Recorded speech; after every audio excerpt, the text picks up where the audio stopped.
My name's Eric Smythe. Eric Smith. Keep forgetting. Is it Smythe or Smith? So the Bible says, "Be wise as serpents, innocent as doves." I used to think the innocent as doves part was more important. No, not for my calling at least.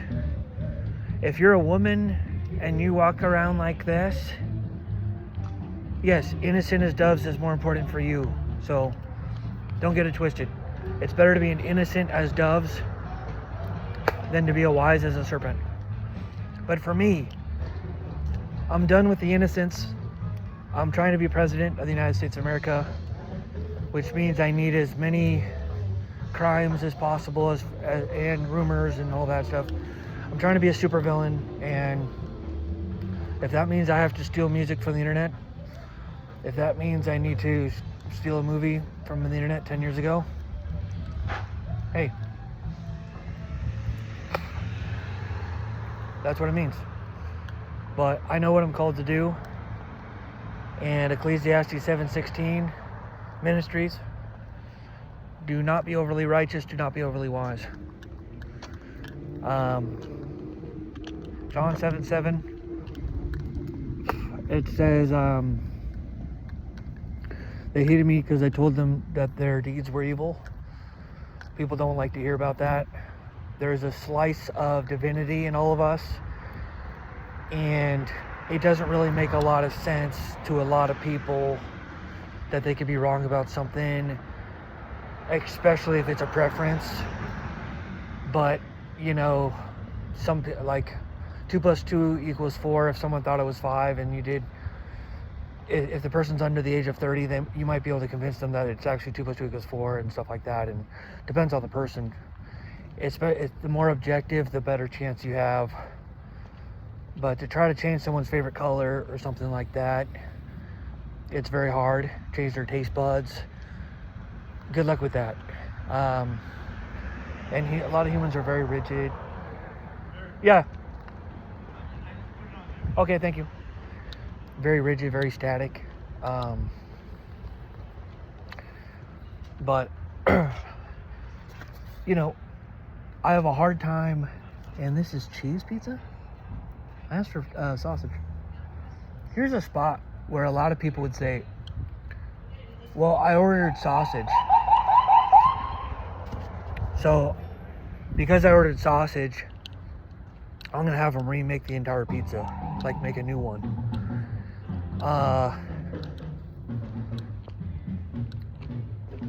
So, let's talk about it. It depends how much you want it.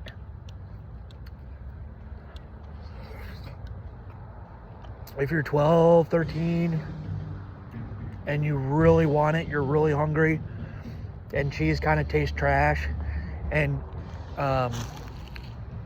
sausage tastes great, and all that, and you're just kind of a silly, rotten, wicked little kid, have them remake it.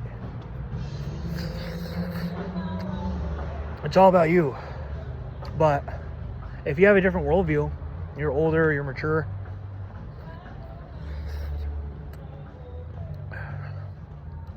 am I really going to waste all that? Oh, I don't know. It's just kind of a hassle. Not that they really care, make another pizza, but it's like, pick your battles. You should be so close to Christ, you know, that it's a second greatest commandment thing. It's like, how is that going to help your life? For me, it's just, I'm too old, I'm too mature, right?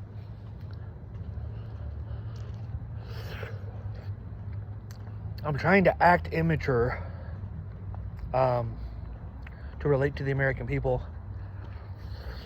And it's also a fun calling. It's probably the funnest calling I've ever accepted. I'm only one man, but I'm like 20 or 30 people in one, which is still not enough to run this country, 30 people. But we're going to have a savage head of state one day. That's going to be me. Or, worst case scenario, a savage presidential candidate. Or worst case scenario, some awesome guy who's trying to run, you know. And I don't want everyone to try to run and be president, but I would like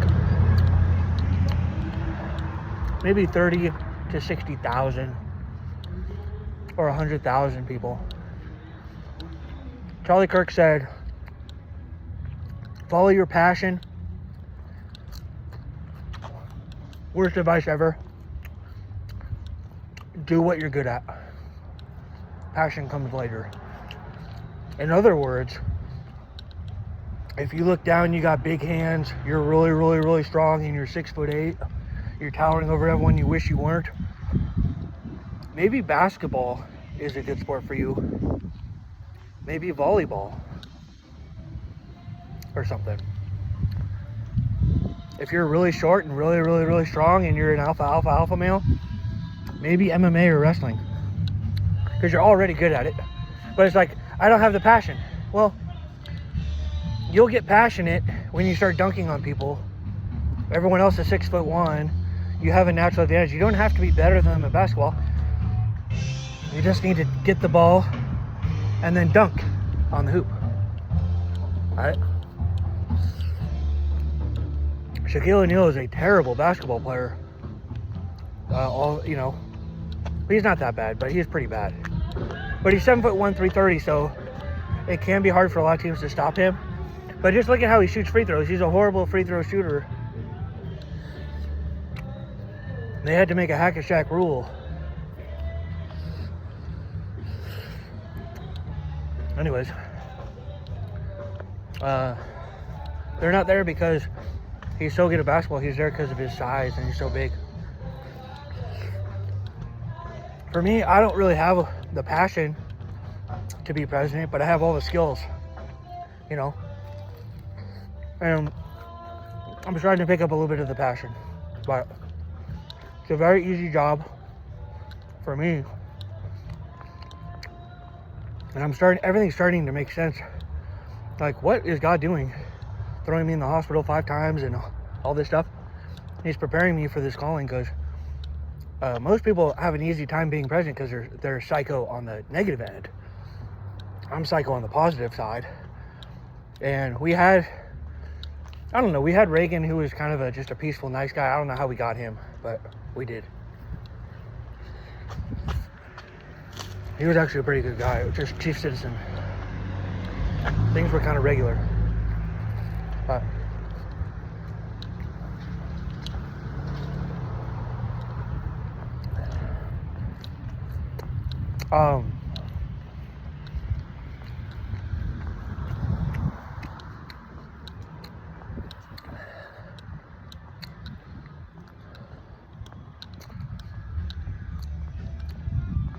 I want some more pizza. I would prefer the sausage or pepperoni, but that's so weird. Yeah, so there's a bar over here. You know, life is easy to enjoy for a lot of people if they don't have a calling and they're just going through the motions. And they have no power, they have no skills. They're blessed with a job. They get better little by little. And then they're ushered into the afterlife.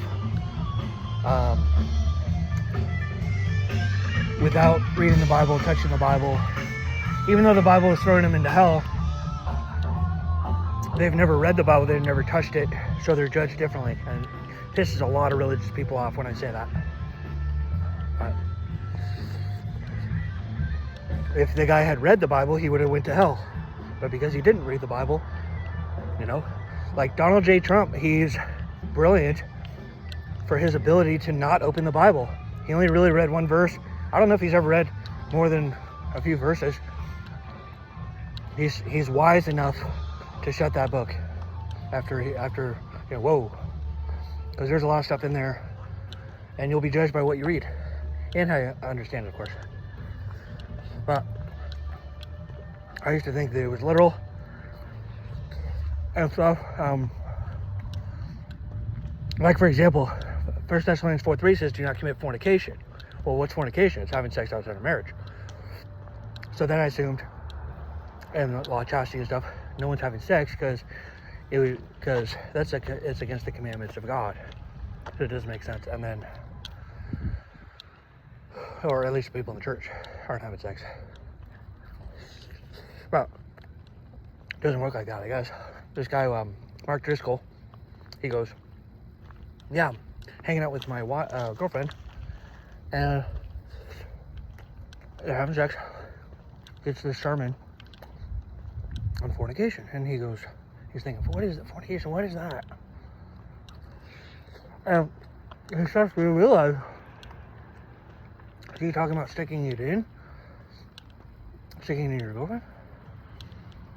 And he says, hey, goes to the pastor, hey, so what is fornication? And then he finds out, and he goes, oh, kind of like at a red light, you gotta go through it a little bit. I might as well just go through the rest. You know?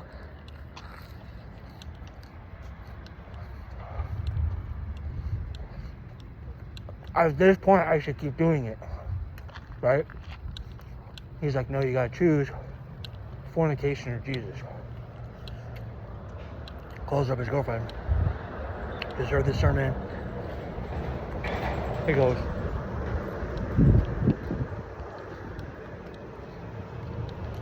I just heard this new word.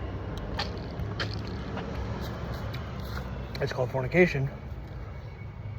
And I think we're doing that. And she says, I know. And he goes, wow, that's crazy. But they got married, so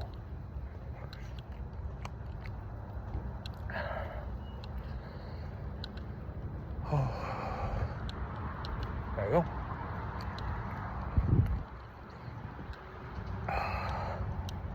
But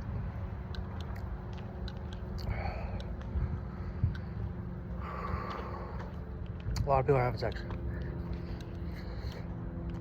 That's just one of the sins, though. But you can't just read the Bible and say, well, if they had sex, they're going to hell. Because God, He's like a person. I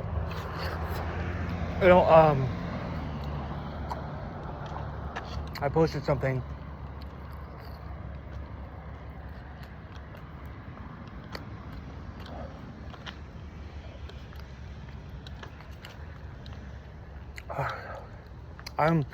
I have contrarian demons, and they really help me see both sides.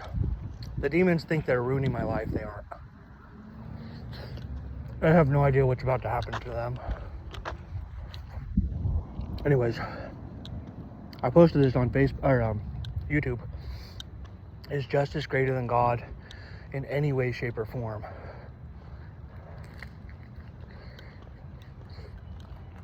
And the answer was, I only got one vote, and he said no. Wow. So justice is what's fair and what's right. LDS has these massive laws outside of the gods. And my theory is God threw them up there, but whatever. But, for example, can God create a rock so heavy that He Himself cannot pick it up? And a lot of people, they have their mind blown for no reason. It's a very easy question. It's a very easy answer. Yes. No, well, you can't pick it up. I was like, yeah, I know. I know, He can't pick it up. So God can't do something. And that's not the only thing He can't do either. There's a lot of things He can't do. And that's why He creates little gods. Like, then if you make mistakes as a little god, it's not as big of a deal. It's kind of like the plumber makes a mistake versus the president. President, whoops, clicked the wrong button, went to the wrong wall. Whoops, launched a nuke. It's a bigger deal. And having patience and thinking out your plays is a good strategy for God. Because he has created rocks so heavy that he can't pick it up. And it's very frustrating looking at that rock. And it makes you feel like you're not God anymore. But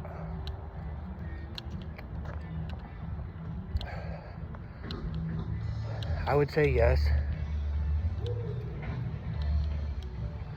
Justice is greater than God in some way, shape, or form. I don't know the ins and outs of all that, but it was just hearing Charlie Kirk say no. It just hit me like a truck. Yes. Not to mention, I got the entire Church of Jesus Christ of Latter-day Saints behind me too. That makes it even easier to disagree with Charlie Kirk. Charlie Kirk is like a king slash dictator slash omega king of the terrestrial kingdom.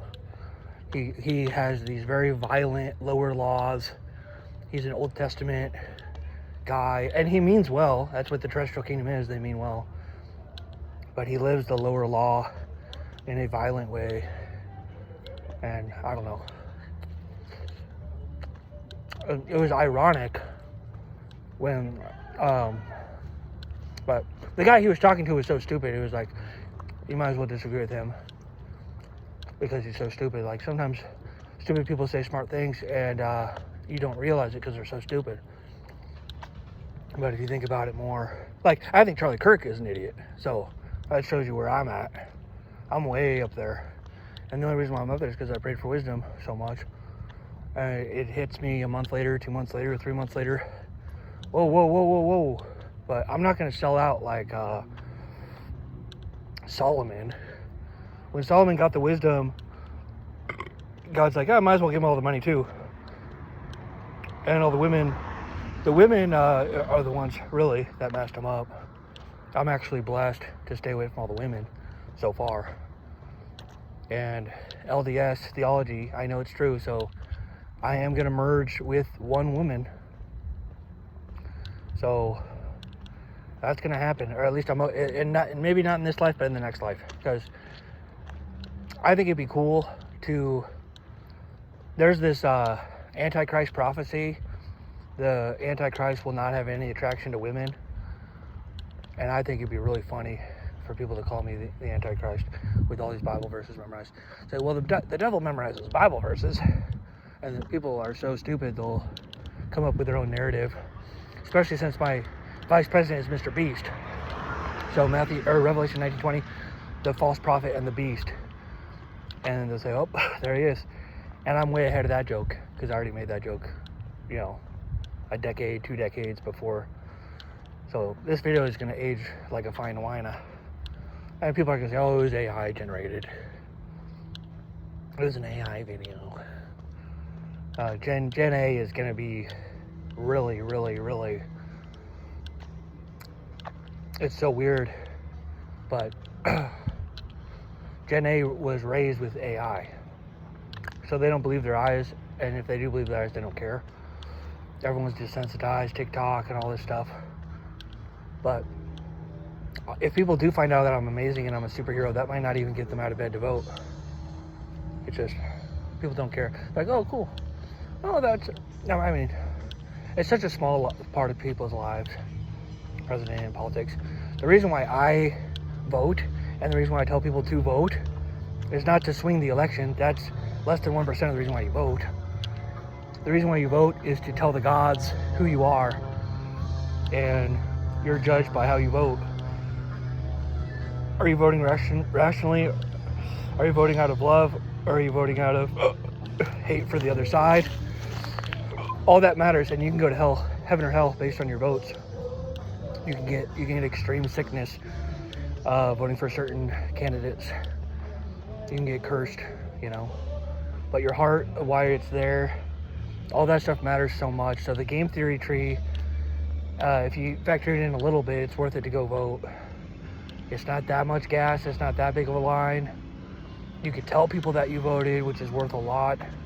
It's not just to swing the election. I mean, I live in California, so there's no chance of it going red. And if it goes red, then it was already a slaughter in the rest of the country.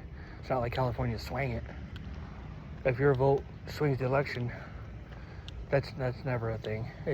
It's not about that. Voting is not about swapping out Clinton for Trump. It's about showing God your heart, you know, and others too, because you get to tell people. I voted for Jesus Christ in 2024, and there was this idiot named Matt Jones. When I say idiot, I just mean stupid person. Sometimes, like, the devil is an idiot in the Greek. Idiotos, moros. It's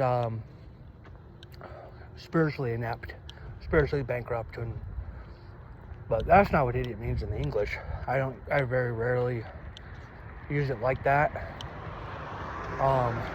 Also, Proverbs 28:23. You'd be surprised at how much people love being called idiots.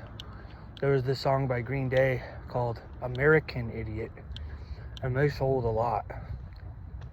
They made it sound good, and they were singing it unironically, but it was heard ironically. Or people said, well, he's not talking about me, he's talking about all of my family and friends, he's talking about the collective voters, not my political party, but the other political party, and you can hear it however you want. And people just liked it. Or they're just not even thinking because they're so stupid.